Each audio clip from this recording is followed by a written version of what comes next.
Committee का chairman कैसे हो गया? विनोद सोनकर जी अनुसूचित जाति के हैं और वो एथिक्स कमेटी के चेयरमैन कैसे हो गए, ये उन लोगों को पच नहीं रहा है और उनके खिलाफ अनर्गल बयानबाजी हुई। इसमें क्या है रीज़न? जो उन्होंने कहा वो मैं बता रहा हूँ और जो बातें मीडिया से छनकर आई हैं। सवाल क्या था, मेरा पत्र क्या है, देहादराई का पत्र क्या है और सवाल एथिक्स कमेटी के सामने क्या है?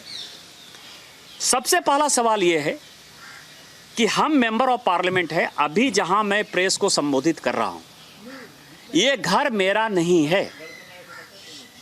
इस घर में मैं किराया देता हूं। इस मकान का किराया भारत सरकार लेती है, हाउसिंग कमेटी लेती है, लोकसभा लेती है और जो इस टेबल कुर्सी पर मैं बैठा हुआ हूं ये भी किराए का ही।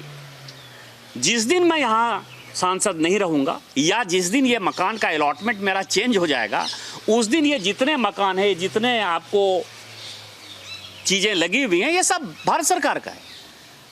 उसी तरह से जब हम मेंबर ऑफ पार्लियामेंट होते हैं तो mail ID, portal, intranet, internet, ये सब जो है वो संसद का है, उसका अधिकार संसद का है और उसको मेंटेन एनआईसी करता है।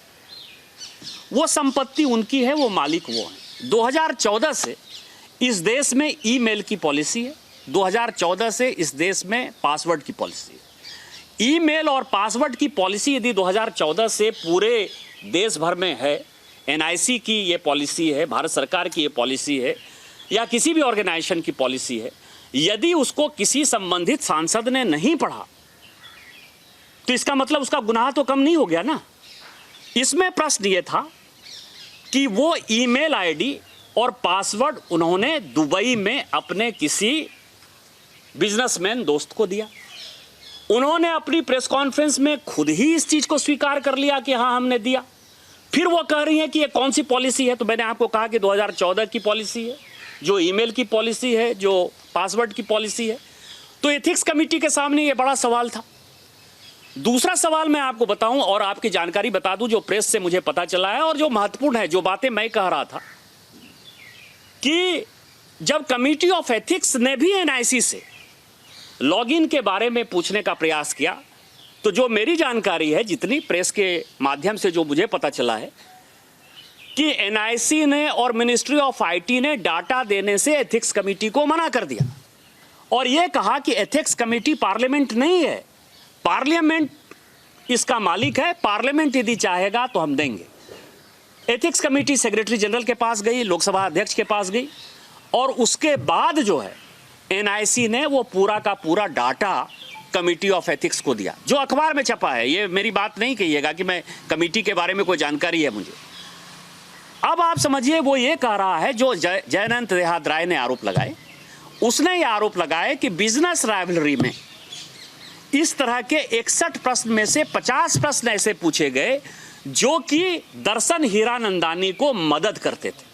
और उसमें एक घटना मैं यार बता दूं, और ये घटना का एथिक्स कमेटी से कोई लेना देना नहीं है। आपको ध्यान हो कि डाटा प्रोटेक्शन बिल भारत सरकार ने इंट्रोड्यूस किया और उसको ज्वाइंट पार्लियामेंट्री कमेटी, जिसको कि तत्कालीन अब तो मंत्री हैं मीनाक्षी लेखी जी, इस डाटा प्रोटेक्शन कमेटी की अध्यक्ष बनी। उसमें तृणमूल कांग्रेस ने अपने सांसद के तौर पर सौगत राय को इलेक्ट किया और वो कमेटी इलेक्शन जो है वो लोकसभा करती है। उसमें नाम गिने जाते हैं कि इसके ये मेंबर है, इसके ये मेंबर हैं, और मोर और लेस समझिए कि वो सिलेक्शन नहीं है, वो इलेक्शन है।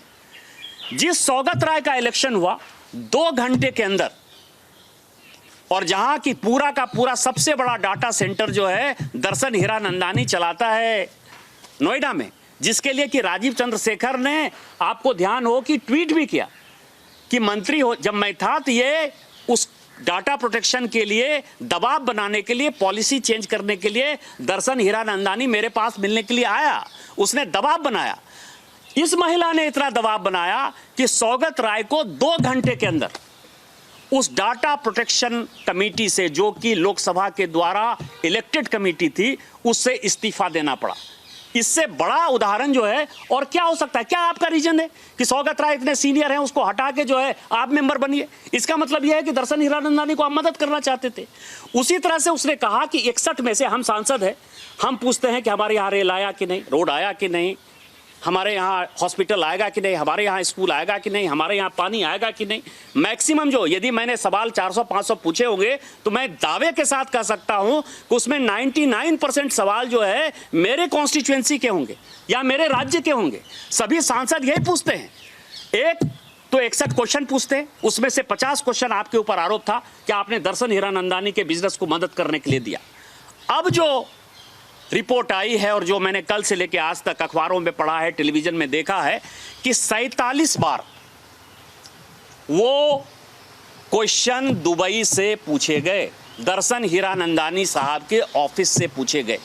तो क्या एथिक्स कमेटी इसके बारे में नहीं पूछेगी कि दर्शन हीरानंदानी, और आपने कहा कि दर्शन हीरानंदानी ने नहीं किया, पीए ने किया, आपने खुद स्टेटमेंट दिया है।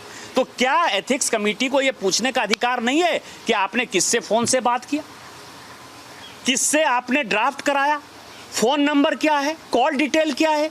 ये आप पूछने का अधिकार नहीं है। यदि ये पूछा जाएगा तो पर्सनल हो जाएगा। और 47 बार आपने यदि पूछा तो क्या राष्ट्रीय सुरक्षा का सवाल नहीं है? मेरा एक सीधा प्रश्न है कि जेपी मॉर्गन में आप कहती हैं कि आप बैंकर हैं, जेपी मॉर्गन में आप एम्प्लॉई थी,